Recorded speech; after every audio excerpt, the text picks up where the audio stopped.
हमेशा हर नागरिक को बराबर अधिकार देता है इलेक्शन कमीशन ऑफ इंडिया, चाहे वोट डालने का हो और चाहे उसकी सुनवाई करने सर, थोड़ा मैं आपसे बिल्कुल लेमन लैंग्वेज में कुछ सवाल जी। पूछूंगा। डिलिमिटेशन परिसीमन आयोग हाँ और चुनाव आयोग, हाँ। ये बिल्कुल दोनों अलग अलग बॉडीज हैं? नहीं, उसी के द्वारा है किया जाता है, इलेक्शन कमीशन के द्वारा गवर्नमेंट नॉमिनेट करती है। ठीक है जी। इसमें हमारे सुप्रीम कोर्ट के चीफ जस्टिस जो होते हैं रिटायर्ड, वो उसके चेयरमैन होते हैं। इलेक्शन कमीशन का जो डिलिमिटेशन कमीशन बनता है उसमें हमारे अधिकारीगण होते हैं वहाँ पर, और ये स्टेट हर स्टेट में विजिट करता है प्रॉपरली और जाके वहाँ हर एक की सुनवाई करता है। पार्ट है चुनाव आयोग का?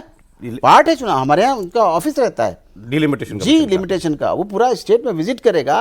और हर पार्टी की, ये नहीं जैसे आरोप लगाते हैं कि इलेक्शन कमीशन ने नहीं सुना, नहीं, हमारा जो डिलिमिटेशन कमीशन है वो हर एक पार्टी की एक एक बात सुनता है और उस स्टेट में विजिट करता है। कल से राहुल गांधी से लेके ऑपोजिशन के तमाम लोग ये आरोप लगा रहे हैं और उदाहरण दे रहे हैं असम का और जम्मू कश्मीर का। हाँ। जैसे असम का, हाँ। कि भाई यहाँ 40% मुस्लिम आबादी है। हाँ। तो वो मुस्लिम आबादी को डिलिमिटेशन करके ऐसी विधानसभाएं बना दी गई कि उनका ज्यादा आबादी लिमिटेड सीट्स में एडजस्ट हो गई भाई, कि मतलब मुस्लिम वोट जो है वो ज्यादा फैला हुआ ना रहे कि उसकी ज्यादा विधानसभाओं में उसका से ना हो, उसको क्लब कर दो, एक सीट में ही कर दो जितने मुमकिन है। ये क्या ऐसे मनमाने तरीके से देखिए सौरभ, कराया जा मैंने सकता पहले है? ही आपसे कहा कि जो डिलिमिटेशन कमीशन बनता है उसमें सुप्रीम कोर्ट के रिटायर्ड जज होते हैं चेयरपर्सन, साथ में हमारा अमला उनको असिस्ट करता है, डिप्टी कमिश्नर और हमारे प्रिंसिपल सेक्रेटरीज वगैरह, और वो प्रॉपर स्टेट में जाता है और हर पार्टी की बात सुनता है, हर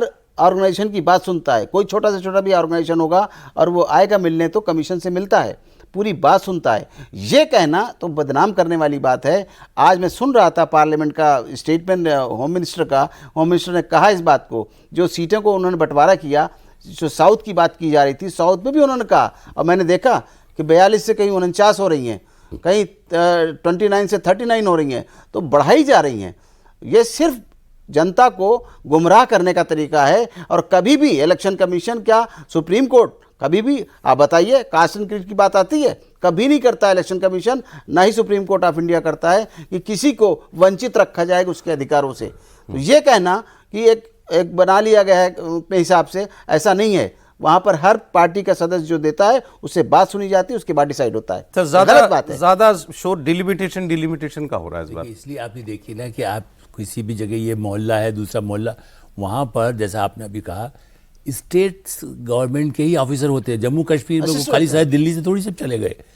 इलेक्शन कमीशन के पास ऐसा नहीं कि हर स्टेट में जाने के लिए हजारों लोग रखे हुए हैं।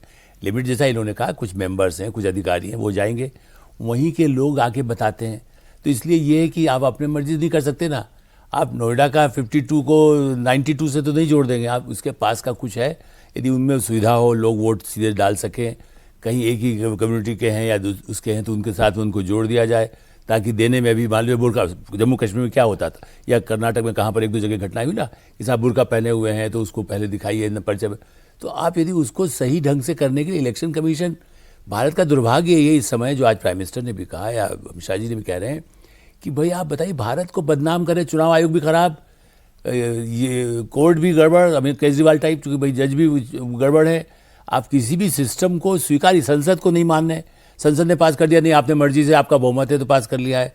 तो आप क्या है भारत में, आप क्या चाहते हैं? चीफ जस्टिस की भी नहीं मानना है आपको, सुप्रीम कोर्ट की भी नहीं मानना है, तो कोई तो तरीका होगा ना संविधान के हिसाब चलने के लिए। इसलिए मुझे लग रहा है कि ये सब बातें ऐसी उठाई जाती है कि जनता को लगे हाँ देखो हमारा छिन रहा है। पश्चिम बंगाल में यदि आतंक न फैलाया जाए तो लोगों में कोई कष्ट, कितने रिपोर्टर्स वहाँ घूम रहे हैं, सब कुछ देख रहे हैं, वोट डालेगा, जिसको डालना है डालेगा।